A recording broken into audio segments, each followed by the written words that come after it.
A causa del traffico intenso per il ponte del 2 giugno, nel primo pomeriggio il tratto maledetto dell'autostrada A4 tra San Stino di Livenza e Portogruaro è stato teatro dell'ennesimo incidente.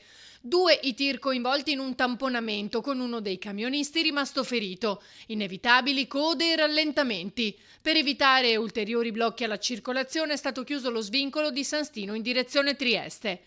Già dalla tarda mattinata però il traffico, soprattutto dei mezzi pesanti, era particolarmente intenso con la formazione di rallentamenti e stop and go in prossimità del cantiere della terza corsia.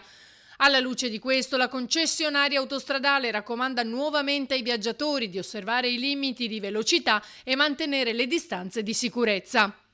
Qualche ora prima, in via San Giacomo a Portogruaro, un motociclista di 30 anni si è schiantato contro una macchina operatrice condotta da un 67enne di Fossalta di Portogruaro, finendo catapultato sull'asfalto.